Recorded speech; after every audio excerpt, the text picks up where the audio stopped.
Šiame kanale pasakojamos tikrais faktais paremtos istorijos. Dauguma jų gali būti šokiruojančios, baisios ar net emociškai nepakeliamos. Jos skirtos tik morbidinį smalsumą turintiems žiūrovams, siekiant pažinti tamsiąją žmonijos pusę, o ne ją propaguoti. Autorius šio turiniu nesiekia skatinti smurto, žiaurumo ar neapykantos. Šis video nerekomenduojamas mažiau nei 18 metų turintiems bei silpnų nervų žiūrovams, kadangi jame bus rodoma medžiaga, galinti šokiruoti ar sukrėsti. Jei vertinate autoriaus darbą, paspauskite patinka. Jei norite palaikyti kanalą, palikite atsiliepimą komentaruose bei sekite naujas istorijas. Ši istorija išskirtinė dėl kelių dalykų. Ji prasidėjo be žmogžudystės, smurto ar kraujo, be pagalbos šauksmo ir iš pirmo žvilgsnio net neturėtų atsidurti siaubolėjo sąrašuose. Tačiau kartais būtent smulkmenos atveria duris į pragarą.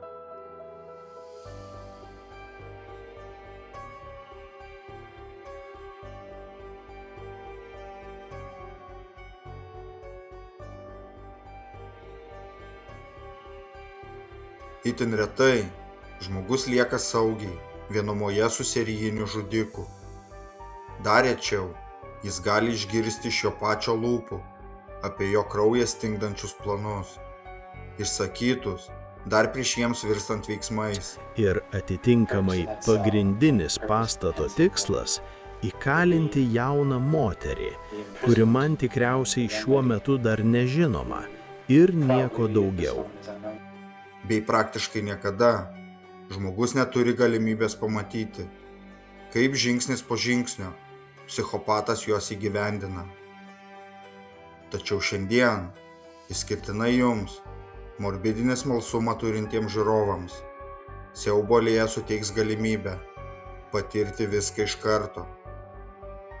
Ekskliuzyviniai serijinio žudiko namų vaizdo įrašai, kuriuose jis aiškiai pasakoja savo ligotą gyvenimo filosofiją, sadistinius, sveikų protų nesuvokiamus gyvenimo planus, kuriuos jis pamažu įgyvendina. Kad jį negalėtų pabėgti, kad galiu sukurti tokią atšiaurę ir tuščią, tokią šaltą, tokią tylią, tokią visiškai atitrūkusią nuo pasaulio įstaigą, kad gana greitai, derindamas skausmingas bausmes, kai esu nepatenkintas. Šio projekto iššūkis – jaudinimas, jei jis pavyks ir netgi jaudinanti patirtis, jei nepavyks, kol manęs nepagaus, tai labai patrauklu. Tai kažkas, apie ką kasdien fantazuoju. Pamatysime. Tai neabejotinai viena tamsiausių bei sudėtingiausių bylų, kada nors atsidursiančių šiame kanale. Jos neapsakomas žiaurumo mastas, kaip ramiai ir racionaliai buvo planuojami makabriški nusikaltimai, o žmogaus kančia sistemingai paverčiama pramoga, siekiant visiškai sunaikinti žmogiškumą. Šokiravo net labiausiai patyrusius teisėsaugos ekspertus bei visą pasaulį. Jei su mumis nesutiksi, tikriausiai tave paguldysime į lovą, surišime, išprievartausime, nušausime ir užkasime. Atsiprašau, ponė, laikas baigėsi. Koks tavo pasirinkimas? Neatimsiu mano kūdikio iš manęs. Geriau tai nei vaikas miręs, tiesa? Ką turiu omenyje sakydamas, jie dabar turi vieną, tai mano kūdikis.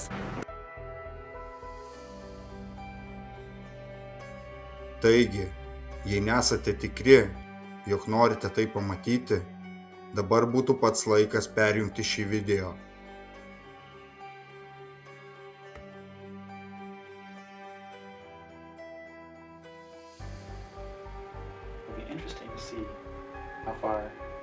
Bus įdomu pamatyti, kiek toli mes su šia juosta iš tikrųjų nueisime. 1985 metų birželio 2 dieną į nedidelę įrankių parduotuvę South City Lumber, San Franciske, įėjo du vyrai.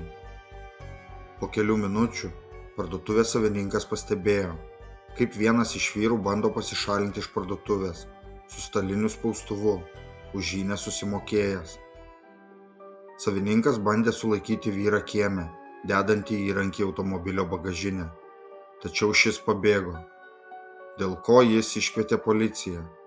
Po kelių minučių prie jo priėjo antrasis vyras, teigdamas, jog įvyko nesusipratimas, kad jis mielai sumokės už įrankį. Tačiau policija jau buvo iškviesta, todėl parduotuvės savininkas su darbuotojais neleido pasišalinti antrajam vyrui. Netrukus prisistatė policija. Parduotuvės savininkas papasakojo pareigūnam, kas įvyko, bei parodė rudą Honda automobilį, į kurį vagis įsidėjo stalinį spaustuvą. Apžiūrint automobilį, jo bagažinėje pareigūnas pastebėjo ginklo dėtuvę. Patikrinus atidžiau, jame buvo 22 kalibro Rodžer šautuvas su modifikuotu duslintuvu, kas Kalifornijoje buvo nelegalu, dėl ko pareigūnas areštavo parduotuvės darbuotojų sulaikytą vyrą. Patrulio automobilyje vyras pasakė, kad tikrojo vagies vardas yra Čarlzas N.G. Pareigūnas radijo ryšiu paprašė patikrinti N.G. biografiją. Čarlzas Čitanas N.G. gimė Honkonge 1960 m. kūčių išvakarėse. Jis buvo turtingų kinų tėvų sūnus, tačiau jiems visada kėlė daug problemų. Pagrindinė problema buvo jo polinkis vogti. Priežastis pirmiausiai buvo ne pinigai. N.G. buvo linkęs į kleptomaniją. Jaunystėje jis pirmiausiai buvo pašalintas iš mokyklos Honkonge, o vėliau ir iš prestižinės mokyklos Anglijoje. Priežastis buvo tos pačios, pasikartojančios vagystės. Tada jis buvo išsiųstas į San Franciską, gyventi pas gimines. 1979 m. spalio mėnesį, pasinaudodamas suklastotais dokumentais, N.G. įstojo į Jungtinių Amerikos valstijų jūrų pėstininkus. Tačiau ir čia jis apsivogė. Čarlzas buvo sučiuptas vogiant ginklus, dėl ko jis buvo nuteistas. Tačiau sugebėjo pabėgti ir kurį laiką slapstėsi.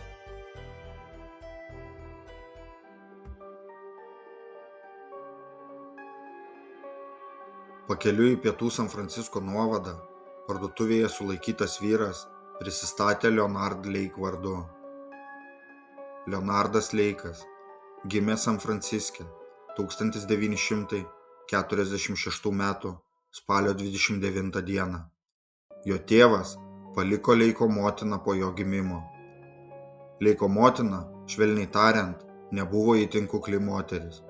Ji nedvejodama įsirengdavo nuogai prieš vaikiną ir kartais miegodavo su vyrais už pinigus, nematydama tame nieko gėdingo. Apskritai, nuo mažens vaikinas buvo pripratęs prie nuogo moters kūno. Kai jam buvo 13 metų, jo motina jį atidavė močiutei, po ko jiedu beveik nesimatė. Būdamas 17 metų, Leikas buvo piktas vienišius, rodantis atsilikusios seksualinės raidos požymius. Vėliau jis įstojo į jūrų pėstininkus ir net atliko keletą karinių operacijų Vietname, po ko jis buvo atšauktas iš tarnybos dėl sunkių psichologinių problemų, dėl kurių kurį laiką gydėsi psichiatrinėje ligoninėje. Tačiau galutinė liga taip ir nebuvo diagnozuota. Nuvežtas į nuovadą, Leonardas Leikas paprašė stiklinės vandens ir popieriaus lapo, kad galėtų duoti parodymus. Jis parašė trumpą žinutę ant popieriaus lapo. Miela Lina, aš tave myliu, aš tau atleidžiu. Laisvė yra geriau už viską. Atsiprašau mamą, tėtį ir visi kiti. Atsiprašau už visas bėdas. Su meile Leonardas. Ir atsikėlė vandens. Po kelių sekundžių vyras netikėtai susmuko ant grindų. Detektyvai iškvietė greitąją pagalbą. Paramedikai nuvežė jį į ligoninę. Po kurio laiko paaiškėjo, kad jos smegenys neberodo jokio aktyvumo. Netrukus buvo ištirta, kad vyras apsinuodijo cianidu, kurį greičiausiai turėjo su savimi. Policija buvo akivaizdu, kad kaltinimai dėl ginklo nebuvo tokio jo elgesio priežastis. Žinoma, šis vyras slėpė kur kas daugiau paslapčių, daug tamsesnių paslapčių, dėl kurių jis pasirinko tokį kelią. Policija neturėjo daug pradinių duomenų, todėl tyrimą pradėjo nuo to, kas buvo po ranka, o būtent rudo Honda automobilio. Apieškoję jo vidų, pareigūnai rado Scott Stepley vairuotojo pažymėjimą, kelias nepanaudotas kulkas bei neseną elektros sąskaitą, išrašytą Clara Lynn Balash vardu. Automobilio stoge tyrėjai rado vieną kulkos skylę. Kulkos trajektorija rodė, kad šūvis buvo paleistas iš galinės sėdynės. Luminolio pagalba, šalia priekinės sėdynės ant stogo, tyrėjams pavyko rasti kraujo purslų, kurie turėjo būti paleisti dideliu greičiu. Priežastis greičiausiai buvo šautinė žaizda. Pareigūnai nenutuokė, kiek dar aukų suras šio kraujo pėdsako gale. Patikrinus automobilio registracijos numerius, paaiškėjo, kad jis priklausė Paul Kostner. Kostneris, Bay Area gyventojas, buvo dingęs dar prieš 7 mėnesius. San Francisco policijos departamento detektyvė Irena Brun tyrė Kostnerio dingimą. Kostnerio sesuo pranešė apie jo dingimą ir ji buvo labai sutrikusi. Jos brolis dingo. Ta vakarą jis turėjo pasimatymą vakarienę su savo mergina, kuri taip pat gyveno tame pačiame daugiabutyje, kuriame gyveno jis. Jis nepasirodė į tą vakarienės pasimatymą, o kalbėdamas su mergina, Paulas ketino parodyti automobilį, kurį pardavinėjo per skelbimą. Paul Kostner vardas buvo tik vienas iš daugelio keistų atvejų susijusių su dingusiais asmenimis Bay Area. Sekančiu žingsniu detektyvai nuvažiavo į Leonardo Leiko motinos namus, kuri gyveno maždaug už valandos kelio nuo San Francisco. Jie liko nustebę, namuose radę Clara Lynn Balash, moterį, kurios vardas buvo nurodytas Kostnerio automobilyje rastoje elektros sąskaitoje.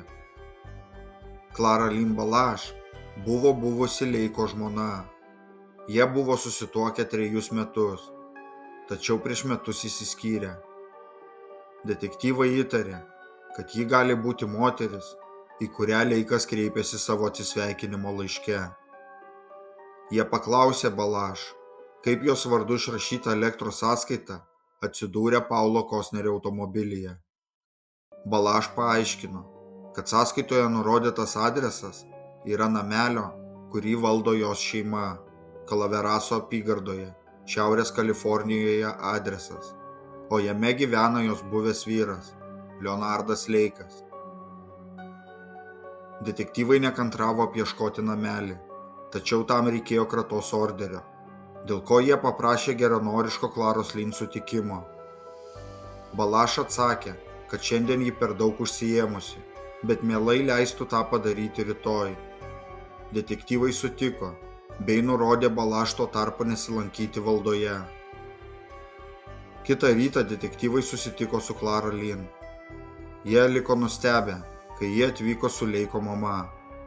Tuo metu Clara Lynn prisipažino, kad juodvi lankėsi praėjusią naktį tame name. Jų pretekstas buvo tas, kad Leonardas buvo labai netvarkingas ir jos norėjo sutvarkyti namelį. Susirūpinę, kad Balash ir Leiko mama galėjo pakenkti galimiems įkalčiams, detektyvai nusekė paskui juodvi į nuosavybę. Kol vieni detektyvai apklausinėjo Balash lauke, tuo tarpu detektyvė Brun apieškojo namą. Ji pastebėjo kažką keisto lovoje. Lovos stulpose ir grindyse buvo išgręžtos skylės. Atrodė, kad tai skirta kam nors surišti. Tuo pačiu detektyvės akį patraukė priešais knygų lentyną stovinti vaizdo įrašymo įranga. Detektyvė Brun prisiminė prieš metus laiko dingusios Dovesų šeimos bylą. Su visa Dovesų šeima dingo ir prabangi vaizdo įrašymo įranga. Taigi nuėjau ir paskambinau į Salo biurą. Paklausiau, ar galėtumėte patikrinti mūsų inventorių ir perskaityti man serijos numerį? Jis pradėjo skaityti serijos numerį, o tada aš jam pasakiau paskutinius 3 skaičius iš popieriaus lapo, kurį turėjau rankoje. Taigi tuo metu supratome, kad dabar tai dar labiau plečiasi. Tai ne tik ponas Kostneris, dabar turime ir Dapsų šeimą. Kieme pareigūnai atkreipė dėmesį, į nedidelį blokinį namelį. Tačiau paprašus jį apžiūrėti, Balaš susinervavusi atsakė neturinti raktų ir aplamai be orderio neleis toliau tęsti kratos. Detektyvams nieko nebeliko, kaip tik palikti teritoriją. Tačiau šį kartą detektyvai pasirūpino, kad trobelė būtų saugi, kol jie sugrįž. Dovės su šeimos vaizdo kamera detektyvams suteikė pakankamai pagrindo prašyti kratos orderio, kuris buvo išduotas dar tą pačią dieną, ir jau po pietų detektyvai vėl buvo Balaš valdose, tik šį kartą jau su orderiu ir gausia kolegų palyda, visos teritorijos apieškai. Atidarę blokinį namuką, visų nuostabai, pareigūnai jame terado tvarkingą įrankių sandėliuką.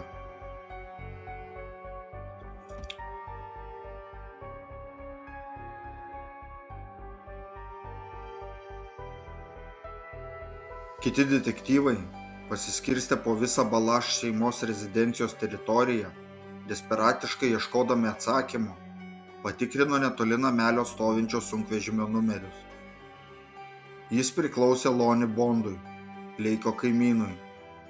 Loni Bondas gyveno su žmona ir 18 mėnesių sūnumi, name, esančiame maždaug už 50 metrų nuo Leiko namelio.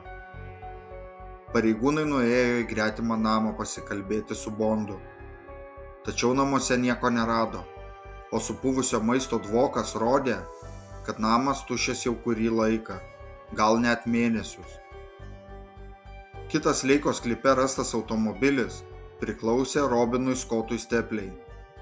Stepley taip pat kurį laiką buvo dingęs, o jo vairuotojo pažymėjimas buvo rastas Paulo Kosnerio automobilyje, tame pačiame, su kuriuo buvo sulaikytas Leonardas Leikas. Su šiuo sklypu pareigūnai jau galėjo susieti 8 dingusius asmenis iš Šiaurės Kalifornijos. 30 metų Harvey Dubs, 33 metų Deborah Ann Dubs ir 1,5 metukų jų kūdikėlis Sean Christopher Dubs dingo 1984 metų Liepos 25 dieną, tiesiai iš savo namų San Franciske, kartu su vaizdo įrašymo įranga, kuri buvo rasta Leiko name. Šįvakar policija praneša, kad jiems reikia jūsų pagalbos ieškant prieš 3 savaites dingusios San Francisko šeimos. Harvey ir Deborah Dubs paskutinį kartą buvo matyti Liepos 26 dieną vakare. Kitą dieną Dubs ir jų 18 mėnesių sūnus dingo. Policija turi keletą teorijų apie šią bylą. Ir visos jos yra įtikimos. Kiekviena iš jų yra įtikima šioje byloje, tačiau ne viena iš jų nėra visiškai pagrįsta. Viskas, ką regis sugalvojame, šiek tiek prieštarauja. Tai ne visai logiška. Tai yra šios bylos paslaptis. Šiuo metu policija ieško kelių žmonių, kurie pusiasalyje panaudojo vieną iš ponios Dubs kreditinių kortelių. Pareigūnai ieško maždaug 30 metų kinų kilmės vyro, maždaug 40 metų aukšto stambaus baltaodžio vyro ir stambios baltaodės moters. Jei manote, kad pažįstate kurį nors iš šių žmonių, San Francisko policija prašo jūsų jiems paskambinti. Už informaciją padėsiančią priimti apkaltinamąjį nuosprendį šioje byloje skirtas $10,000 atlygis. 1984 metų lapkričio 2 dieną 39 metų Paulas Stevenas Kosneris paskutinį kartą buvo matytas San Franciske, Kalifornijoje. Kartu su juo dingo ir jo rudas 1980 metų laidos Honda Prelude. Kosneris buvo įdėjęs skelbimą apie automobilio pardavimą vietinėme laikraštyje ir dingo, kai išvyko susitikti su potencialiu automobilio pirkėju, kurį jis apibūdino kaip keistą. Leikas buvo areštuotas su Kosnerio automobiliu. Dieną po dingimo Kosnerio telefono atsakiklyje pareigūnai rado keistus garsus.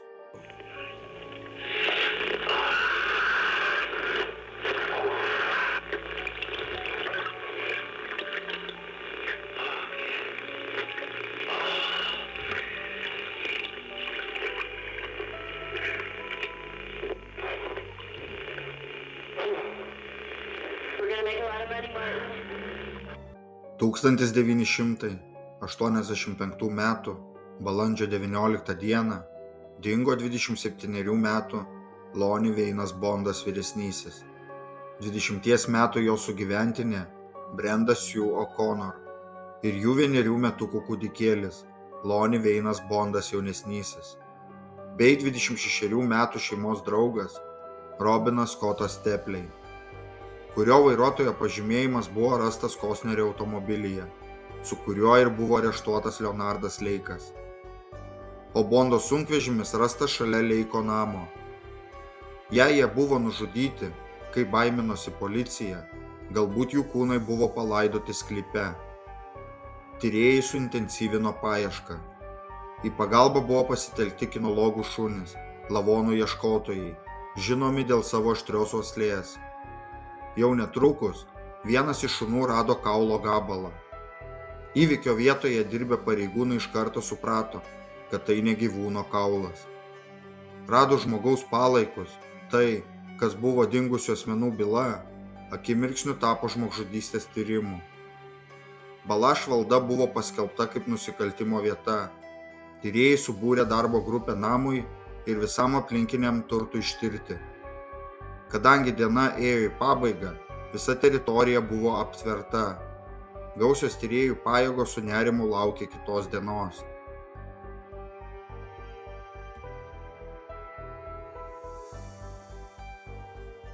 Sekančios dienos ankstyvų rytą į Balaš šeimos valdą atvyko Kalaverasas apygardos šerifo biuro, San Francisco policijos departamento ir Kalifornijos teisingumo departamento specialistų automobilių kolona. Kadangi tai buvo žmogžudystės tyrimas, policija žinojo, kad visa iš įvykio vietos surinkta medžiaga gali būti gyvybiškai svarbi galutiniam bylos nagrinėjimui. Kiekviena nuosavybės dalis buvo priskirta konkrečiai komandai. Jau netrukus, maždaug 100 metrų spinduliu nuo Leiko įrankių sandėliuko, detektyvai pastebėjo nemažai laužaviečių, kurios kėlė daug klausimų. Tuo metu sklype pastebėjome maždaug 7 skirtingus degimo židinius. Nusprendėme šiek tiek atidžiau apžiūrėti degimo vietas ir radome tai, kas mūsų manimų galėjo būti kaulų fragmentai, bet iš tikrųjų nebuvome tikri.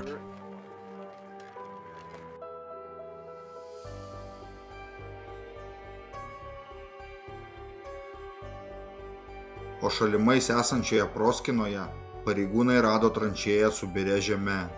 Šiek tiek pakasę, jie pastebėjo, kad tranšėja buvo užpildyta asmeniniais daiktais ir nuolaužomis, tarp kurių detektyvai rado Caitlin Allen, Brenda O'Connor ir Paul Steven Costner vairuotojo pažymėjimus.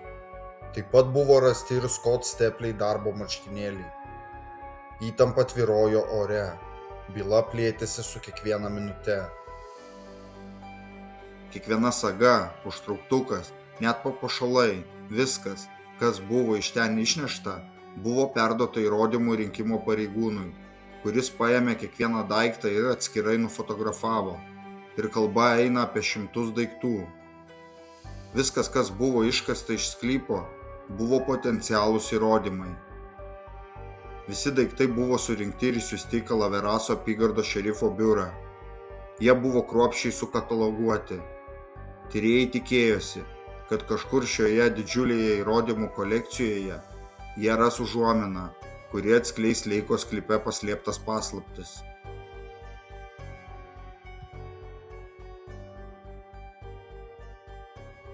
Po detalesnės Leiko namo apžiūros, tyrėjai rado kulkų skylių sienose bei kraujo dėmių. Tačiau tikrasis siaubas, kurį slėpė ši teritorija, dar buvo priešaky. Tęsiant sklypo kratą, dėmesys vėl buvo sutelktas į Leiko įrankių sandėliuką. Detektyvai pastebėjo, kad namuko siena giliau siekia kalvos šlaitą. Kai jie šiek tiek labiau pasikasė, jie atrado, kad nemaža pastato dalis užkasta, kas privertė juos susimastyti ir atidžiau žvilgtelti į jo vidų. Po detalios apžiūros buvo padarytas netikėtas atradimas. Bunkeryje buvo slaptos durys. Tai buvo netikros durys. Vien į jas pažiūrėjus, to nebuvo galima pasakyti. Tai, ką mes apžiūrime, yra tai, kas buvo apibūdinta kaip vidinė šio bunkerio kamerų zona. Kaip matote, durys buvo paslėptos triguba lentyna. Kai durys atsidarė, tyrėjai galėjo tik spėlioti, ką jie galėtų rasti viduje. Įėję į vidų, ant sienos jie pamatė 21 apsinuoginusių jaunų moterų nuo 18 iki 23 metų nuotrauką. Tuo metu jie labai susirūpino, kas galėtų būti šios moterys. Daugelyje nuotraukų buvo jaunos merginos įvairiose nusirenginėjimo etapuose, kai kurios iš jų buvo nuogos. Nebuvo aišku, net kur jos buvo nufotografuotos. Visi bijojo, kad nuotraukos gali būti trofėjai, kokius serijiniai žudikai dažnai saugo. Laimiai, vėliau, su žurnalistų pagalba, buvo nustatyta dalis šių merginų. Jos buvo rastos gyvos ir sveikos, tačiau kita dalis taip ir nebuvo identifikuotos.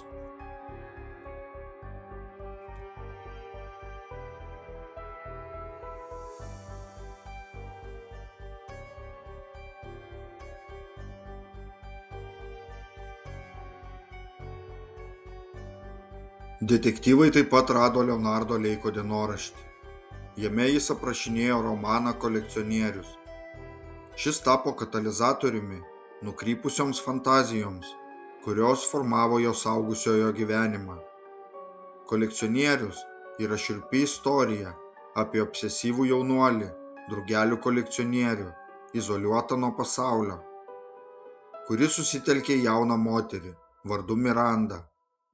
Apsėstas manijos jis pagrobė ir įkalina merginą, tikėdamasis, kad ji jį pamils. Šį romaną Leikas perskaitė dar tarnybos jūrų pėstininkose metu, bei tapo apsėstas šios istorijos. Per ateinančius 20 metų savo galvoje jis iškreipė ją į planą įkalinti moteris kaip sekso verges. Dienoraštyje jis rašė: Miranda, mano miela mažoji ateities kalinė. Kitose įrašuose Leikas išsamiai aprašinėjo paskutinius 18 kraupaus savo gyvenimo mėnesius, apie operacijų seriją, kurią jis pavadino projektas Miranda, pagal įkalintą moterį iš kolekcionieriaus. Tuo metu tyrėjai galėjo tik spėlioti, ką tai reiškia, bet tai atrodė grėsmingai. Tačiau tai dar ne viskas. Slaptą kambarį iš tikrųjų sudarė 2 skirtingi skyriai. Šone buvo dar viena 2 metrų ilgio ir metro pločio kamera. Ankštoje erdvėje stovėjo savadarbė medinė lova, primityvi lentyna su tualetiniais reikmenimis, ant sienos kabėjo tualetinio popieriaus ritinėlis, o iš vieno kambario į kamerą buvo įtaisytas 2 veidrodis, toks, kokius dažnai matome filmuose, kad iš pirmo kambario būtų galima stebėti, kas vyksta antrame. Sienoje prie lubų buvo išpjauta maža skylutė, greičiausiai ventiliacijai, o ant vienos sienos buvo pritvirtintas spausdintas taisyklių sąrašas. Visada privalau būti pasiruošusi tarnauti savo šeimininkui. Privalau būti švari, išsišukavusi ir pasidažiusi, o mano kamera tvarkinga. Antra. Niekada negaliu kalbėti, nebent su manimi būtų kalbama. Niekada negaliu žiūrėti šeimininkui į akis, nebent lovoje, bet privalau laikyti akis nuleidusi. Trečia. Niekada negaliu rodyti nepagarbos nei žodžių, nei tylėdama. Niekada negaliu sukryžiuoti rankų ar kojų priešai save, ar sugniaužti kumščių, o kai nevalgau, visada turiu laikyti pravertas lūpas. Ketvirta. Privalau būti visiškai ir visame kame paklusni. Privalau paklusti nedelsdama ir be klausimų ar komentarų. Penkta. Visada turiu būti tyli, kai esu užrakinta savo kameroje. Šešta. Privalau prisiminti ir laikytis visų papildomų taisyklių, kurios man buvo nurodytos. Privalau suprasti, kad bet koks nepaklusnumas, bet koks skausmas, rūpesčiai ar nepatogumai, kuriuos sukelsiu šeimininkui, bus bausmės pagrindas. Taigi, iš to galite matyti, kad Leonardas Leikas norėjo ne tik fizinio, bet ir psichologinio dominavimo. Jis norėjo, kad aukos būtų jam visiškai atviros, kad prarastų savo individualumą, prarastų savo asmenybę, bei visiškai taptų jam paklusnios.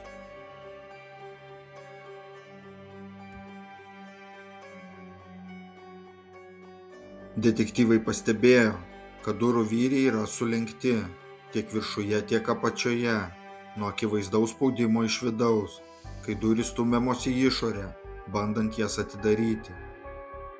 Tyrėjai baiminosi, kad Leikas įgyvendino savo fantaziją, pagrobti ir laikyti nelaisvėje žmogaus vergą, kaip aprašinėjo savo dienoraštyje. Teismo medicinos specialistai ieškojo piršto antspaudų ir paslėptų įkalčių, tikėdamiesi, kad jei Leikas iš tikrųjų čia laikė kalinį, jis ar ji paliko kokią nors užuominą apie jų buvimą čia. Tačiau jie nieko nerado. Kaip bebūtų, su kiekviena minute, kiekvienu nauju įkalčiu, ši byla darėsi vis kraupesnė. Detektyvų komanda aplink laužavietės rinkusi apdegusius kaulų fragmentus, kurių jau buvo surinkta virš 5 kilogramų, rado kitą, kurio žemės lopinėlį. Kiek pakasinėjus, kaulų fragmentų daugėjo. Buvo rasta dantų, kurie atrodė vaikiški. Kasant vis giliau, maždaug 0,5 metro gylyje, detektyvai atkasė 2 plastikinius indus. Vienas buvo cilindro formos, lengvas. Kibiras atvirkščiai buvo gana sunkus. Jis buvo pilnas sutraiškytų kaulų. Kibiras svėrė gal 15 kilogramų. Cilindro formos kapsulėje detektyvai rado 2 vaizdo kasetes bei knygą Kolekcionierius. Baigiantis antrai kratos dienai, detektyvų grupė persikėlė į namo vidų, kad peržiūrėtų vaizdo įrašus, rastus užkastame plastikinėme konteineryje. Siaubui, kurį išvydo detektyvai, nebuvo įmanoma pasiruošti. Pirmoje vaizdajuostėje buvo ligotos Leonardo Leiko filosofijos įrašas, kuriame aiškiai išdėstyti jo planai dėl Mirandos projekto. Noriu turėti jau paruoštą sekso partnerį. Noriu turėti galimybę naudotis moterimi kada ir kaip tik noriu. O kai esu pavargęs, sotus, nuobodus ar nebesidomiu, tiesiog noriu ją padėti į šalį, užrakinti mažame kambarėlyje, ištraukti iš akių iš savo gyvenimo. Pilną video su vertimu įdėsiu šio filmo gale, bei paliksiu video nuorodą filmo aprašyme, jei kas norėsite peržiūrėti originalo kalba. Taip pat buvo filmuojami įvairūs bunkerio statymo etapai. Žinoma, dabar žiūrime, kur bus pastatas. Po kurio laiko sutelksime dėmesį į tikslę vietą. Apžiūrėsime kai kuriuos medžius, kuriuos teko nuversti, kad būtų galima atlikti kasimą. Ekskavatorius dirbo 24 valandas. Aš ir 2 jauni vyrai su mažais kirtikliais, kastuvais ir karučiais dar 3 ar 4 dienas dirbome valydami ekskavatoriaus paliktą likutį. Ir rezultatas – maždaug 6 metrų pločio ir 5,9 metro gylio žemės plyšys. Tačiau labiausiai šiurpą kėlė vaizdo įrašas pavadinimu N. Ladies Type, kuriame nufilmuota, kaip Leonardas Leikas ir Čarlzas Ng kankina nekaltas moteris. Deja, šie vaizdo įrašai šioje platformoje yra cenzūruojami, dėl ko galiu trumpai papasakoti jų turinį. Jei pritarsi mums, bendradarbiausi su mumis, būsime tau kuo malonesni ir tik laikysime tave nelaisvėje. Jei su mumis nesutiksi, tikriausiai tave paguldysime į lovą, surišime, išprievartausime, nušausime ir užkasime. Vėlesniuose įrašuose mergina jau pririšta prie lovos, prie jos apsinuoginęs Leonardas Leikas. Jei yra kokių nors aplinkybių, kurios leistų manyti, kad tu bent bandysi kelti triukšmą, nesvarbu, ar aš tave išgirsiu, ar kas nors kitas tave išgirs, būsi smarkiai nuplakta. Dar kitame, Mergina jau ant Čarlzo Ng. Mergina buvo nustatyta kaip Katie Allen, kurios vairuotojo pažymėjimas buvo rastas tranšėjoje su kitais asmeniniais žmonių daiktais. Kita mergina buvo identifikuota kaip Brenda Sue O'Connor, Leiko kaimynė, kuri dingo kartu su savo vyru bei 1 metukų kūdikėliu. Ar greitai mus paleisit? Tikriausiai ne, Kodėl jūs tai darote? nes mes tavęs nekenčiame. Vaizdo įrašuose jos rankos taip pat surakintos. Iš jos taip pat reikalaujama seksualinės vergovės. Mergina desperatiškai prašo grąžinti jos kūdikėlį. Iš jos tyčiojamasi. Jai sakoma, jog jo nebėra, kad jos kūdikis miega kaip akmuo. Po ko Čarlzas Ng su peiliu nupjauna nuo jos visus rūbus. Nenukirk mano liemenėlės. Niekas nebėra tavo, tu dabar visiškai priklausai mums. Vėlesniuose video mergina jau kitam kambarį, tarp apsinuoginusių Leiko ir Ng. Su ja toliau elgiamasi žvėriškai. Brenda, aš tau labai prieštarauju ir tuoj pat pradėsiu tave stipriai plakti, kad patikėtum, kokie mes rimti. Reikia pripažinti, tai gana šlykštu ir šiurpu. Net jei akimirką įsivaizduosite save šių merginų vietoje, pasijusite nejaukiai. Atsidurti situacijoje, kai neturite kur bėgti, žinoti, kad niekas neišgirs jūsų riksmų ir iš esmės suprasti, kad jūsų gyvenimas baigėsi, bet jūs mirsite labai lėtai ir skausmingai. Leonardas Leikas buvo miręs, Čarlzas Ng slapstėsi, taigi liko tik vienas žmogus, kuris galėjo kažką papasakoti. Leonardo Leiko buvusi žmona, Clara Lynn Balash, buvo apklausta apie buvusio vyro ryšius su Čarlzu Ng. Jis sutiko pasikalbėti, bet tik po to, kai jos advokatas įtikino apygardos prokurorą suteikti jai imunitetą nuo baudžiamojo persekiojimo. Balash teigė, nieko nežinojusi apie žmogžudystės. Su Leonardu Leiku Čarlzas Ng susipažino dar 1980 metais, kaip slapstėsi nuo teisėsaugos dėl ginklų vagystės, kurią buvo įvykdęs tarnybos jūrų pėstininkose metu. Jiedu susipažino per karinį žurnalą, kuriame Leikas buvo įdėjęs skelbimą, kad ieško partnerio, bunkerio nuo atominės bombos statybai. Ng 6 mėnesius gyveno su Leiku ir jo žmona Filo mieste, Kalifornijoje. Tuo pačiu metu ATF agentai kūrė bylą prieš Leiką dėl nelegalaus šaunamųjų ginklų laikymo.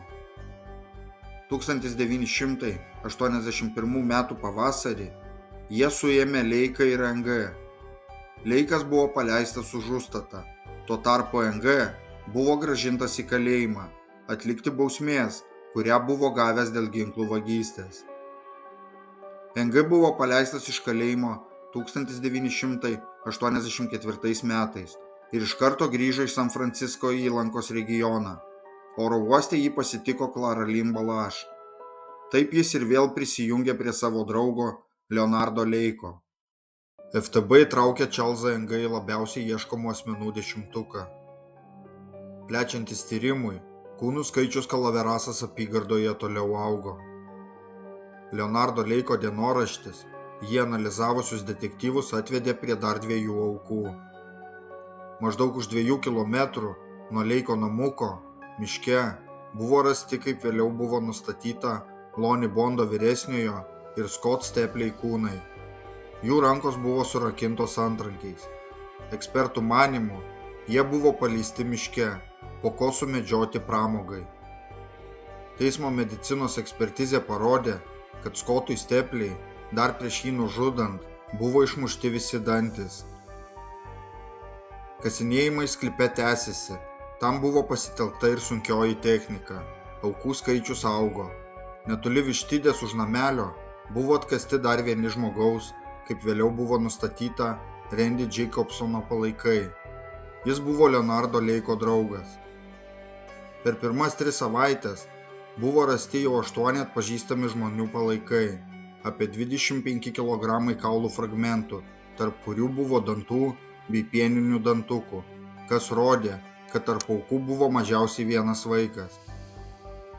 Remiantis kaulais ir kitais įrodymais buvo apskaičiuota, kad yra mažiausiai 23 aukos. Kalaverasas apygardoje pasklido žinia apie masinę žmogžudysčių vietą. Žiniasklaida užplūdo teritoriją. Dėmesys augo su kiekviena diena ir tai apėmė visą Kaliforniją, o netrukus ir visas Jungtines valstijas. Tyrėjai sutiko leisti žiniasklaidos atstovams patekti į teritoriją. Jie parodė jiems vietą ir leido nufilmuoti kai kuriuos surinktus įrodymus. Buvo tikimasi, kad dėmesys padės greičiau sugauti Čarlzą Ng.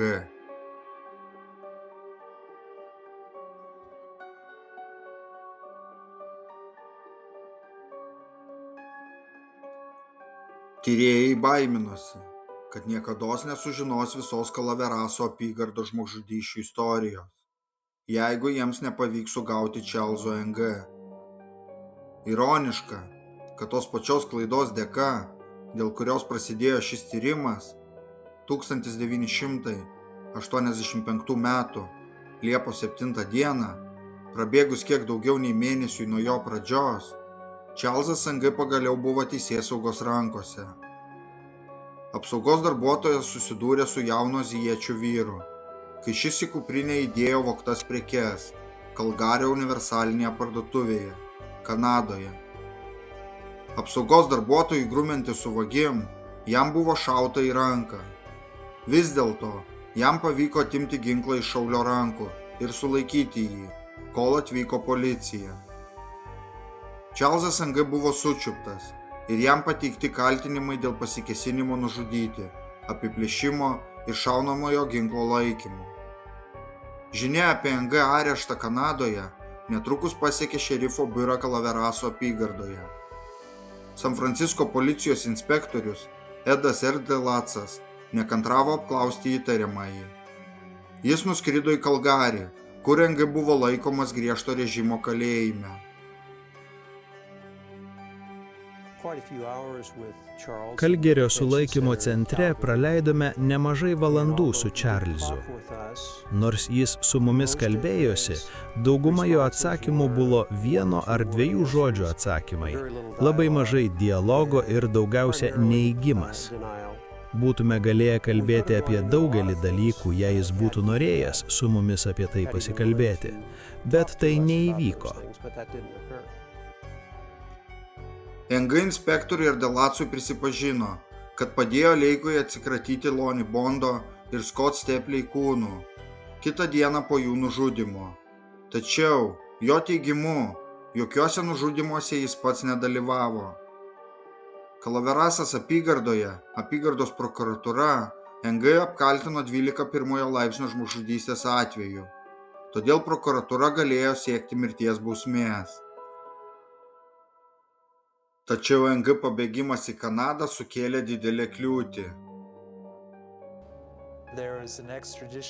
Tuo metu tarp Jungtinių valstijų ir Kanados galiojo ekstradicijos sutartis ir toje ekstradicijos sutartyje buvo sąlyga, kad niekas nebus išduotas iš Kanados atgal į Jungtines valstijas, kuriam grėsė mirties bausmė. Tačiau sutartyje buvo keletas išimčių. Kaip bebūtų, prieš prasidedant ekstradicijos bylos nagrinėjimui, Ng turėjo stoti prieš teismą Kanadoje dėl vagystės parduotuvėje ir užpuolimo. Siekdamas atidėti ekstradiciją, Ng atsisakė teisės į prisiekusiųjų teismą. Jam skirta 4,5 metų laisvės atėmimo bausmė. Kol jis atliks šią bausmę, Kalaveraso apygardos prokuroras negalės pradėti sudėtingo ekstradicijos proceso. Ng žinojo, kad jei bus sėkmingai ekstraduotas atgal į Jungtines valstijas, jam teks susidurti su teismo procesu dėl žmogžudysčių ir galimos mirties bausmės. 1988 metų spalio 17 dieną pagaliau prasidėjo ekstradicijos bylos nagrinėjimas. Aukų artimieji mitingavo dėl Čarlzo Ng ekstradicijos. Ng pralaimėjo bylą, bet iš karto pateikė apeliaciją Kanados aukščiausiajam teismui. Tačiau 1991 m. rugsėjo 26 d. jo apeliacija buvo atmesta. Ta pačią dieną Čarlzas Ng buvo pasodintas į lėktuvą Kanadoje ir parskraidintas atgal į Kaliforniją. Tačiau teisingumo siekis dar toli gražu nesibaigė. Kalaveraso apygardos prokuroras Ng pateikė 12 kaltinimų žmogžudystėmis. Čarlzas Ng panaudojo savo laiką Kanadoje, kad pakankamai apsiginkluotų teisinėmis žiniomis, jog galėtų pradėti visapusišką karą prieš Amerikos teismų sistemą. Nuo pat tos akimirkos, kai Ng buvo pargabentas, jis buvo pasiryžęs kelti chaosą ir vilkinti procesą. Jis atleidinėjo savo advokatus bei skundėsi dėl blogo elgesio su juo. Jis teikė prašymus dėl geresnio maisto bei trumpesnės kelionės iš kalėjimo į teismą. Nors kiekvienas prašymas buvo nerimtas, jis sekino Kalaveraso apygardos prokuratūros išteklius, kadangi kiekvieną skundą reikėjo išnagrinėti. Prokuratūra kovojo su Čarlzu Ng ištisus metus, dar prieš prasidedant jo parengiamajam teismo posėdžiui. Šio proceso tikslas buvo tiesiog nustatyti, ar prokuratūra turėjo pakankamai įrodymų, kad būtų galima teisti Ng dėl jam inkriminuojamų nusikaltimų. Prokuratūra turėjo mažai tiesioginių įrodymų, siejančių Ng su žmogžudystėmis. Stipriausias jų įrodymas – ta pati vaizdo juosta pavadinimu M. Ladies Type. Parengiamasis posėdis buvo pirmas kartas, kai juosta buvo peržiūrėta viešai. Vaizdajuostėje buvo matyti, kaip Leonardas Leikas kartu su Čarlzu Ng kankina nekaltas moteris. Įrašai buvo inkriminuojantis, tačiau žmogžudystę įrodyti to būtų neužtekę, dėl ko prokuratūra turėjo remtis kito nusikaltėlio parodymais. Maurice LaBerge atlikinėjo bausmę kartu su Ng Kanadoje. Leisdami laiką, Ng linksmino LaBergą grubiai nupieštais komiksais, vaizduojančiais jo nusikaltimus ir istorijomis apie tai, kas nutiko Leiko namelyje Kalifornijoje. Kad pelnytų lygtinio paleidimo komisijos palankumą, LaBergas perdavė komiksus ir papasako valdžios institucijoms savo pokalbių su Ng detalės. Vienoje iš labiausiai smerkiančių komiksų buvo pavaizduotas Ng, nužudantis kūdikį.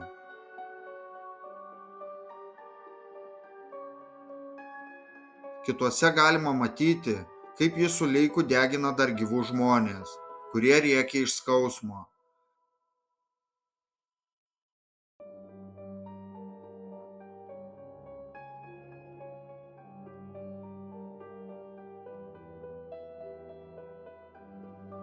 LaBergas liudijo Ng ekstradicijos posėdyje, išsamei papasakodamas viską, ką Ng prisipažino kartu kalėdamas.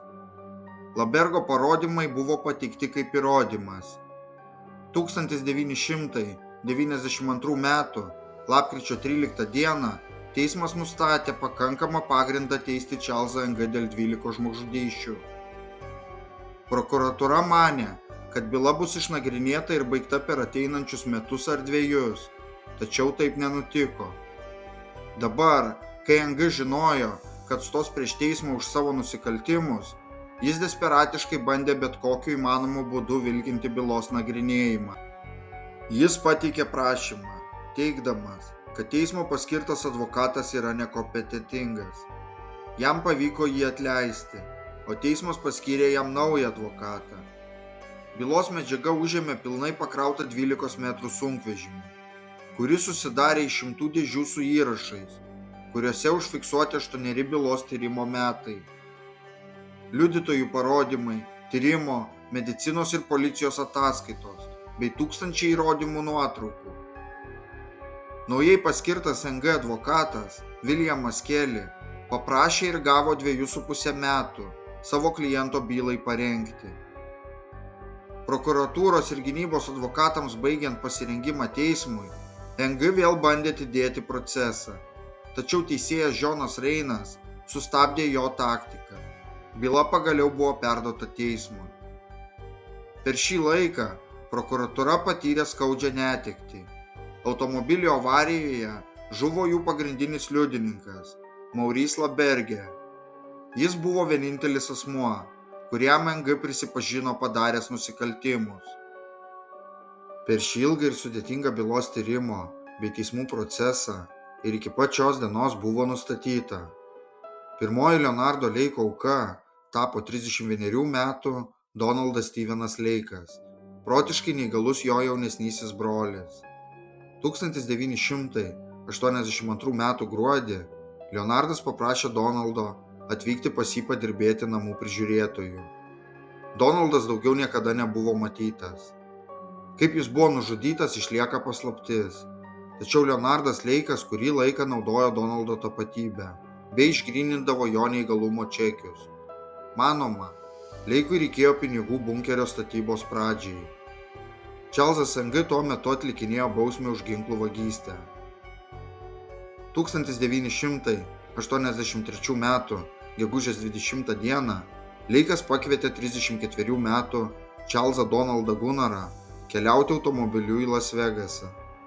Gunnaras buvo senas geras Leiko draugas, bei 1981 metais atliko vyriausio pabrolio vaidmenį Clara Lynn Balash ir Leiko vestuvėse. Po kelių dienų Leikas grįžo vienas Gunnaro mikroautobusu ir papasako pažįstamiems, kad Gunnaras pabėgo su moterimi. Gunnaras daugiau niekada nebuvo matytas. Po žmogžudystės Leikas taip pat kurį laiką išgrynindavo Gunnaro vyriausybės čekius. Leikas prisistatydavo kaip Gunnaras daugumai žmonių, kuriuos sutikdavo gyvendamas Kalaveraso apygardoje. Policija nerado Gunnaro kūno per pradinį 1985 metų tyrimą, tačiau jis buvo iškastas 1992 metais, kai vėlesnis sklypo savininkas kasė, kad įrengtų pamatus naujam garažui. Binga. Praėjus mėnesiams po to, kai tyrėjai išsiaiškino, Regas Hainas rado dar vieną kūną, kasdamas žemę, kad įrengtų pamatus naujam garažui. Štai kur buvo rastas kūnas, čia pat apačioje. Tai tas, kurį radote? Taip. Kaip giliai? Galbūt 3 ar 4 pėdų. 3 ar 4 pėdų. Haino radinys privertė kai kuriuos manyti, kad čia gali būti palaidota daug daugiau kūnų. 1984 metais, jau po NG sugrįžimo, buvo nužudytas 29 metų Reginaldas Reggie Frisbee. Oficialiai jis niekada nebuvo dingęs ir neaišku, kaip jis sutiko Leiką ir NG. Jo palaikai buvo rasti 1985 metų birželio 7 dieną, netoli Leiko bunkerio. Tačiau identifikuoti tik 2025 metais. Tai yra Vilsivilio vietovė, kur 1985-aisiais buvo rastas Reginaldo Frisbio kūnas. Iki šiol tai seniausi neatpažinti žmogaus palaikai, kuriuos mums pavyko identifikuoti. Jis buvo viena iš kitų tikėtinų Vilsivilio serijinių žudikų Čarlzo N. ir Leonardo Leiko aukų, tačiau iki šiol nebuvo identifikuotas. 2022 metais darbo grupė sugebėjo išsiųsti dalį Frisbio palaikų Kalifornijos teisingumo departamentui DNR analizei. Jie gavo DNR profilį, bet neatitikmenį. Tada darbo grupė išsiuntė dalį net pažintų žmogaus palaikų į privačią laboratoriją Jutoje, kur jie sėkmingai ištraukė tinkamą DNR profilį. Iš ten jie rado Frisbio motiną. Ji neturėjo kontaktų su savo sūnumi daugiau nei 40 metų. Manydama, kad jo sūnus išvyko, jis niekada nebuvo praneštas apie dingimą. Ji bent jau galėjo žinoti, kad jo sūnus prieš 40 metų savanoriškai nepaliko savo šeimos ir vietoj to tapo auka. Be naujų technologijų, bendradarbiaujant su šaltųjų bylų darbo grupe, tai nebūtų buvę įmanoma. 1984 metais, gegužės 1 dieną, buvo pranešta apie 30-metį Jeffrey Dean Askren dingimą, kai jis nepasirodė darbe. Jo vėlyvojo modelio Honda automobilis buvo rastas po 3 dienų Kalaverasas apygardoje, už 6 mylių nuo Leiko namų. Nors jo palaikai dar nėra identifikuoti, iš rastų daiktų Balash sklype Pagristai manoma, kad jis galėjo tapti dar viena Leiko ir NG auka. 1984 metais, Liepos 11 dieną, 36 metų Donaldui Albertui Giulieti, didžėjui iš San Francisco, į galvą šovė pistoletu ginkluotas užpuolikas. Giulieti gyveno su vyru, vardu Richardas Caraza. Caraza taip pat buvo pašautas į krūtinę, bet išgyveno ir susisiekė su policija, kai šaulys pabėgo. Caraza vienintelė žinoma išgyvenusi Leiko arba NG auka. Jis atpažino NG kaip šaulį. 1984 metais, Liepos 25 dieną, iš savo namų San Franciske dingo 30-metis Harvey, 33 metų Deborah Ann ir 1,5 metų Sean Christopher Dubsai. Harvey buvo įdėjęs skelbimą į laikraštį, kad išnuomoja vaizdo įrašymo įrangą. Ta naktį, kai jie dingo, Deborah kalbėjosi telefonu su kaimynė, kai suskambo jų buto durų skambutis. Deborah kaimyniai pasakė, kad turi baigti pokalbį, kadangi atvyko 2 vyrai, kurie norėjo išsinuomoti jų įrangą. Ta patį vakarą kaimynė pro langą matė, kaip su sportiniais krepšiais iš jų namų išeidinėjo 2 vyrai ir moteris. Vėliau kaimynė atpažino Charlesą NG kaip vieną iš vyrų. Apie Dubsų šeimą daugiau niekas nieko negirdėjo. Leiko namelyje buvo rastas kvitas Harvey vardu ir Dubsų šeimos vaizdo įranga. 1984 metais, rugpjūtį, iš San Franciske esančio daugiabučio nuomojamo kambario dingo 37 metų Maurice'as Anthony Rockas. Leikas tame pačiame name anksčiau nuomavosi kambarį. Netrukus po Roko dingimo jo kaimynė pamatė, kaip vyras iš jo kambario išsineša šaldytuvą. Vėliau jie atpažino vyrą kaip Leonardą Leiką. Roko palaikai buvo rasti Balaš sklype 1985 metų birželio 7 dieną. Leonardo Leiko draugas, 35 metų Randy Vern Jacobson, dingo 1984 metų spalio 15 dieną. Jo palaikai buvo rasti Balaš sklype, o vairuotojo pažymėjimas buvo rastas Leiko name.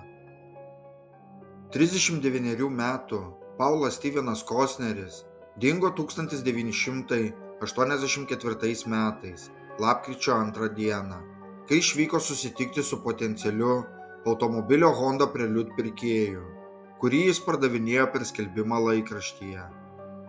Nors jo palaikai dar nebuvo identifikuoti, Balaš sklype buvo rasti Kostnerio akiniai bei vairuotojo pažymėjimas, o Leikas buvo areštuotas su ta pačia Kostnerio Honda. Pagristai manoma, kad jis yra dar viena Leiko ir NG auka. 1984 metais, lapkričio 16 dieną, iš to paties San Francisko daugiabučio, kuriame gyveno Anthony Rockas, dingo 25 metų Sherry Lynn O'Coro, gimusi kaip Sherry Lynn Porter. Balaš nuosavybėje buvo rastos jos nuotraukos, asmeniniai daiktai ir 11 puslapio O'Coro laiškas. Tačiau jos palaikai dar nebuvo identifikuoti. 1985 metais, sausio 20 dieną, San Franciske dingo 23 metų Cliffordas Raymondas Peranteu. Jis buvo NG bendradarbis, perkraustymo įmonėje Dennis Movie Company. O 1985 metų balandį, po 3 mėnesių nuo jo dingimo, Leikas pardavė Peranteu motociklą vyrui iš West Pointo, Kalifornijos, o keletas Peranteu daiktų buvo rasti NG priklausančiame bute, tačiau jo palaikai dar nebuvo identifikuoti. Kitas Charleso NG bendradarbis, 25 metų Jeffrey Dean Gerald, paskutinį kartą buvo matytas 1985 metais, vasario 24 dieną San Franciske, kai išvažiavo padėti NG persikraustyti.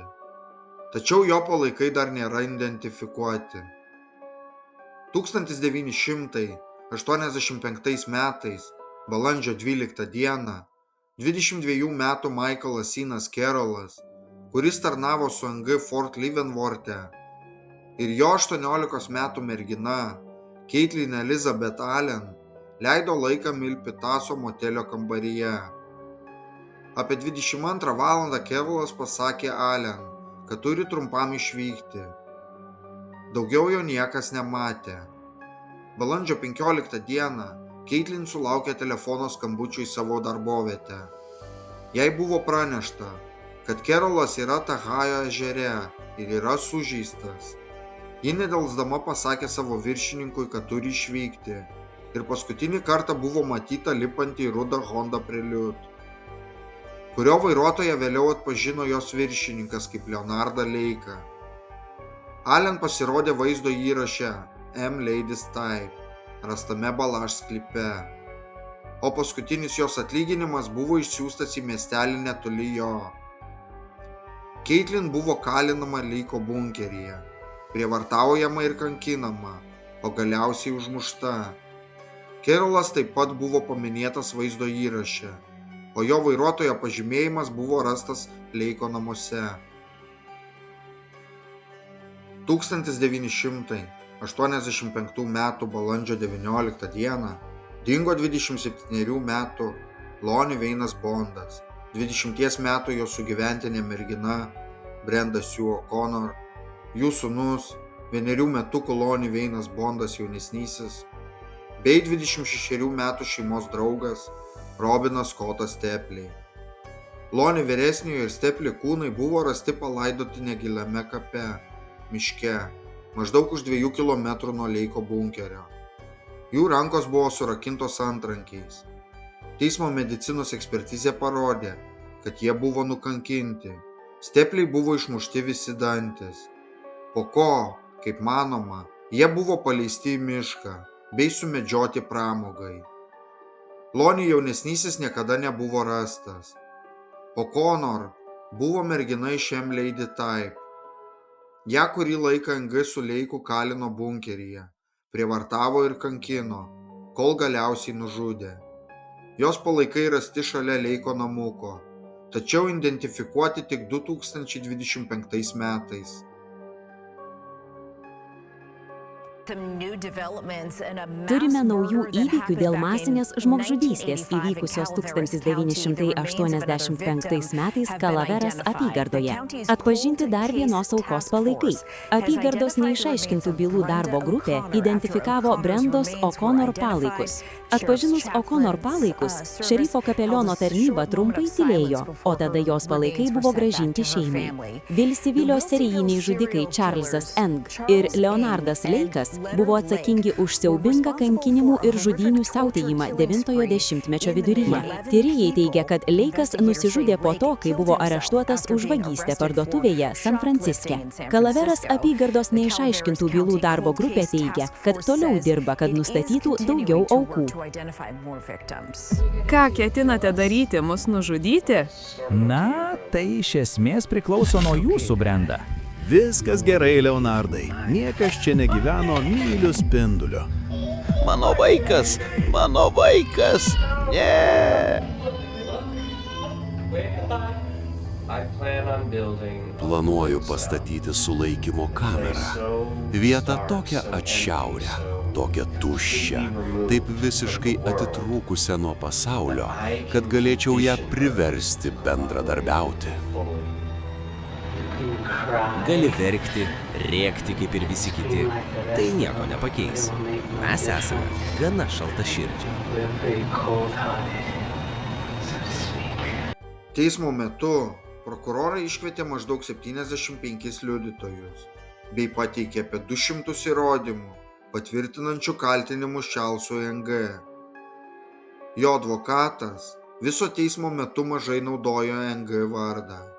Jo taktika buvo įtikinti prisiekusiuosius, kad dėl visų žmogžudysčių kaltas Leonardas Leikas. Gynyba šioje byloje labai paprasta. Vienintelis žmogus, kuris turėjo motyvą žmogžudystėms, tai buvo Leonardas Leikas. O NG buvo tik tai stebėtojas. 1999 metais, vasario 24 dieną, prabėgus beveik 14 metų nuo tyrimo pradžios, prisiekusieji priėmė sprendimą. Mes prisiekusieji aukščiau minėtoje byloje pripažįstame atsakovą Čarlzą Četat Ingą kaltu dėl Harvey Dobso nužudimo, kaip jam pareikšti kaltinimai 3 punkte. Taip pat pripažįstame, kad žmogžudystė yra 1 laipsnio. Mes prisiekusieji aukščiau minėtoje byloje pripažįstame atsakovą Čarlzą Četat Ingą kaltu dėl Maiklo Karolo nužudimo, kaip jam pareikšti kaltinimai 7 punkte. Teismo proceso pabaigoje Ingas buvo pripažintas kaltu dėl 6 vyrų, 3 moterų ir 2 kūdikių berniukų nužudimo. Mes, prisiekusieji, aukščiau minėtoje byloje nustatome, kad atsakovas Čarlzas Čihatas N. bus nubaustas mirties bausme. Daugybę kartų mudu su Dvaitu glaudėmės vienas prie kito, apkabinome vienas kitą ir tyliai rėkėme dėl nepakeliamos jauniausio sūnaus netekties. Kartais valandų valandas verkėme, ilgėdamiesi vėl pamatyti savo brangų sūnų Skotą. Niekas neturėtų prarasti vaiko, ypač tokiu sadistiniu būdu. Žmonės nusipelno orios mirties. Mano vardas Davidas Douglasas Bondas. Esu Lonnie Wayno Bondo brolis ir Lonnie Wayno jaunesniojo dėdė ir Brendos O'Connor suainis. 1985 metais ponas Ingas atėmė jiems gyvybės nužudydamas, išprievartaudamas ir apiplėšdamas. Neturiu jums kokių nors įmantrių kalbų. Norėjau tik ateiti čia, atsistoti prieš jūs ir pasakyti, kad mano sesuo buvo mylima ir jos labai, labai pasiilgstama. Tegul Dievas man atleidžia, bet aš noriu Čarlzo Eng mirties. 1999 metų, birželio 30 dieną, teisėjas Džonas Ryanas Čarlzui Engai paskelbė savo verdiktą. Šio teismo nutartimi jums bus skirta mirties bausmė. Ši bausmė bus įvykdyta Kalifornijos valstijos kalėjime San Quentime, Kalifornijoje įstatymų nustatyta tvarka.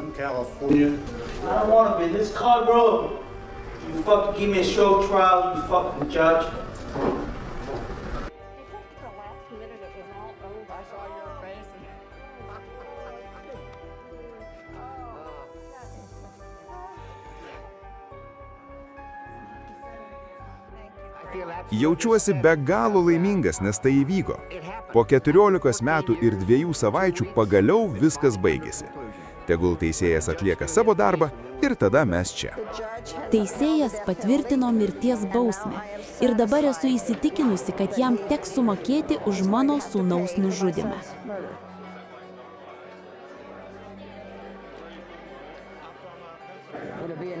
Tikriausiai praeis dar 15 metų, kol jis gaus mirties bausmę, bet mes prie to priartėsime.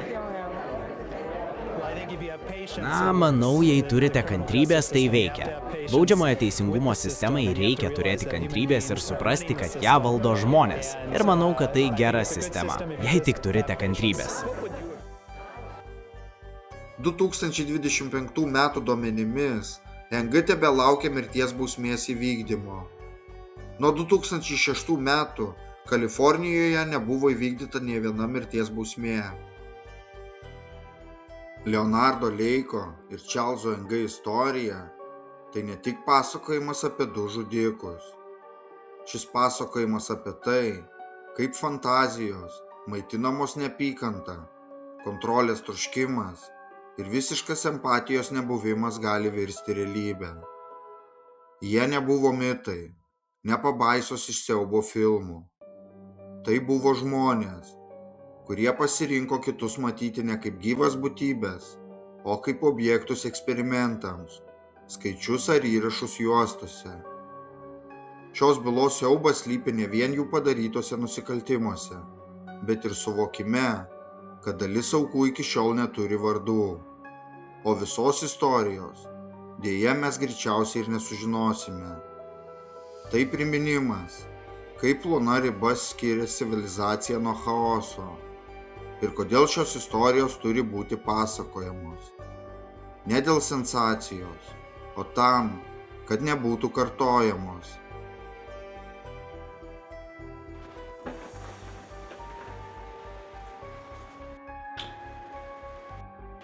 Labas vakaras. Šiandien sekmadienis, spalio 22-23 diena, maždaug taip, labai arti mano 38-ojo gimtadienio. Ir aš pradedu šią juostą be jokio scenarijaus ar jokios realios struktūros, ką noriu pasakyti, bet jaučiu poreikį paaiškinti.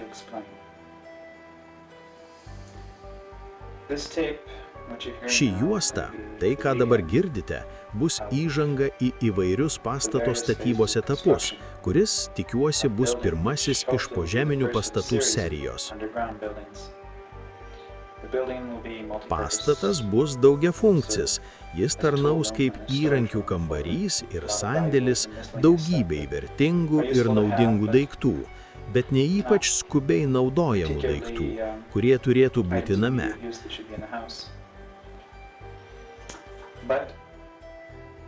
Bet pagrindinis pastato akcentas, visas jo išlaidų ir pastangų pateisinimas, bus paslėpta jo dalis, slaptas kambarys, jei taip galima pavadinti.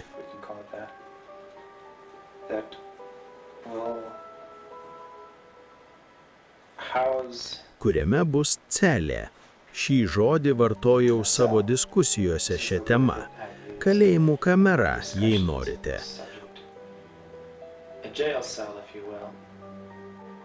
O tos kameros ir atitinkamai pagrindinis pastato tikslas – įkalinti jauną moterį, kuri man tikriausiai šiuo metu dar nežinoma ir nieko daugiau. Na, tiesą sakant, neturėčiau nieko daugiau sakyti. Pastatas, net ir kamera, bus daugiafunkcis. Tai labai neramūs laikai. Vyksta karai ir sklando gandai apie karus. Šiandien per Ramadaną žuvo 135 jūrų pėstininkai. Taigi, slapti kambariai, požeminiai kambariai, apsaugoti betonu ir plienu bei palaidoti 4 pėdų žemės gylyje yra gana saugios investicijos, o kambarys, pastatas ir visa galutinė pastatų serija bus suprojektuoti ne aplink kamerą, o galiausiai aplink slaptos, saugios gyvenamosios vietos man ir galbūt draugams koncepciją. Tačiau šiame pirmajame etape būtų melas sakyti, kad tai nebuvo pagrindinis akcentas kameroje.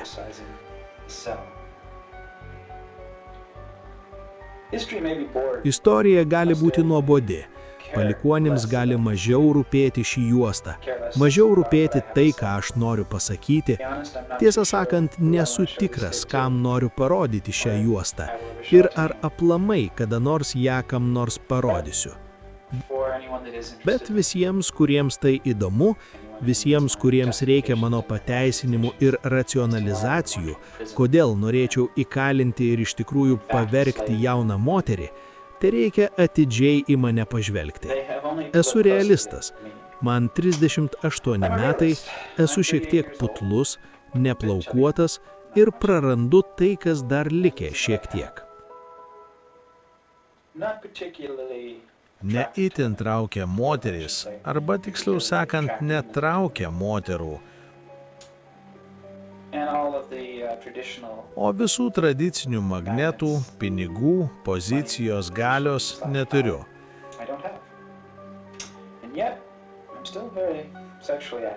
Ir vis dėlto esu labai seksualiai aktyvus.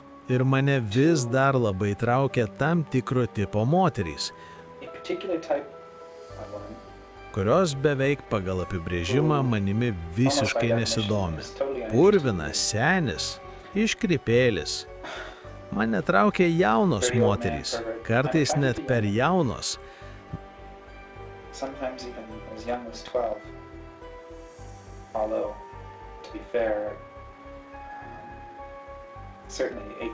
Nors tiesą sakant, 18-22 metų amžius, kalbant apie mano pomėgius, yra beveik idealus amžius. Man patinka labai lieknos moterys, žinoma labai gražios, smulkios, mažakrūtės, ilgi plaukai, jei leidžiama. O tokia moteris dėl savo jaunystės, patrauklumo, savo geidžiamumo daugumai žmonių tiesiog neprieinama. Nėra jokios konkrečios priežasties, kodėl tokia moteris turėtų manimi domėtis, bet tai dar ne viskas. Sunku apibūdinti mano asmenybę 25 žodžiais ar mažiau, bet iš tikrųjų esu vienišius. Mėgaujusi ramybę, tyla, vienatve. Man patinka būti vienam.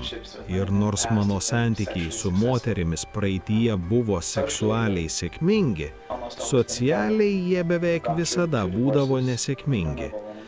Esu išgyvenęs 2 skyrybas, nesuskaičiuojamas moteris, 50-55, tiksliai nepamenu skaičiaus. Neseniai suskaičiavau, bet bijau, kad svarbiausia yra paprastas faktas. Esu seksistinis šliužas. Man patinka naudotis moterimis. Ir žinoma, moteris nėra ypač suinteresuotos būti išnaudojamomis. Man tikrai patinka seksas. Man tikrai patinka dominavimas lipant ant moters ir naudojant jos kūną. Bet manęs neįtin domina ego. Visi tie dalykai, kuriais vyras turėtų domėtis, kad patenkintų moters poreikius. Dabar aš dar galiu suvaidinti šias emocijas ir tai galiu daryti labai gerai. Anksčiau man labai sekėsi pritraukti gana įdomių ir patrauklių moterų, nes aš gana gerai apsimečiau susidomėjęs jų poreikiais ir reikalavimais. Taigi, akimirką turėjau tai, ko norėjau, o jos manė, kad turi tai, ko nori. Tačiau ilgainiui nenoriu vargti. Noriu turėti jau paruoštą sekso partnerį. Noriu turėti galimybę naudotis moterimi, kada ir kaip tik noriu. O kai esu pavargęs, sotus, nuobodus ar nebesidomiu, tiesiog noriu ją padėti į šalį, užrakinti mažame kambarėlyje, ištraukti iš akių, iš savo gyvenimo ir taip išvengti to, kas iki šiol visada buvo pareiga – linksminti ar tenkinti konkrečios moters ar merginos emocinius kaprizus. Toks susitarimas, žinoma, yra ne tik akivaizdžiai seksistinis, bet ir labai neteisėtas. Dėl to nėra jokių abejonių. Jis pažeidžia visas žmogaus teisės ir bla, bla, bla. Ketinu pasigailėti palikuonių savo supratimu apie kitų žmonių moralę. Aiškinu savo moralę, ką jaučiu, ko noriu. Ir nuo šios akimirkos bandysiu tai gauti. Tokios situacijos privalumai, žinoma, akivaizdus ir netgi neapsiriboja seksualiniais dalykais. Tokia moteris, visiškai pavergta, būtų naudinga atliekant kasdienius darbus, kuriuos turiu atlikti, bet kurie man nelabai įdomus. Tvarkyti namus, plauti indus ir panašiai. Vergė. Nėra kitos išeities. Visų pirma, seksualinė vergė, bet vis dėlto ir fizinė. Ir aš tikiu, kad galiu, jei galiu pastatyti sulaikymo kamerą, vietą, kur galėčiau patalpinti tokią moterį, iš kurios galėčiau išeiti ir jaustis saugiai, kad ji negalėtų pabėgti, kad galiu sukurti tokią atšiaurę ir tuščią, tokią šaltą, tokią tylę, tokią visiškai atitrūkusią nuo pasaulio įstaigą, kad gana greitai, derindamas skausmingas bausmes, kai esu nepatenkintas, ir nedidelius atlygius, tokius kaip muzika, žurnalai ar panašus dalykai, galiu greitai išmokyti. Tuo tikiu, kad galiu greitai išmokyti jauną moterį visapusiškai su manimi bendradarbiauti ir netgi laukti, kada su manimi visapusiškai bendradarbiaus. Tiesiog, jei ne dėl kitos priežasties, tai bent jau dėl to, kad toks bendradarbiavimas būtų palengvėjimas nuo nuobodulio. Ar man pavyks tai padaryti, parodys laikas. Akivaizdu, kad niekada anksčiau nieko panašaus nedariau ir gali ir nepasisekti. Tačiau noriu pabandyti.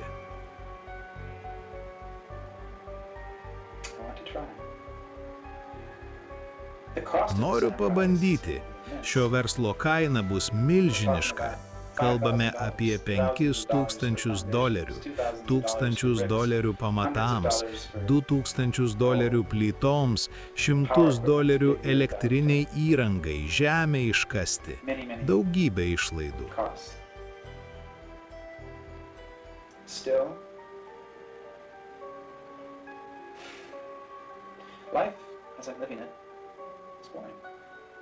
Vis dėlto gyvenimas toks, kokį gyvenu, yra nuobodus. Šio projekto iššūkis – jaudinimas, jei jis pavyks ir netgi jaudinanti patirtis, jei nepavyks, kol manęs nepagaus, tai labai patrauklu. Tai kažkas, apie ką kasdien fantazuoju. Pamatysime.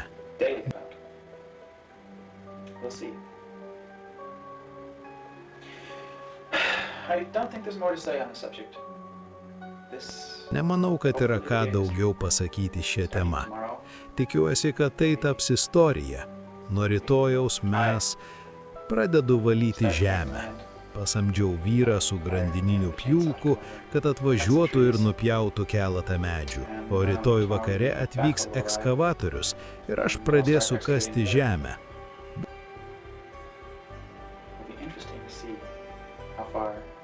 Bus įdomu pamatyti, kiek toli mes su šia juosta iš tikrųjų nueisime.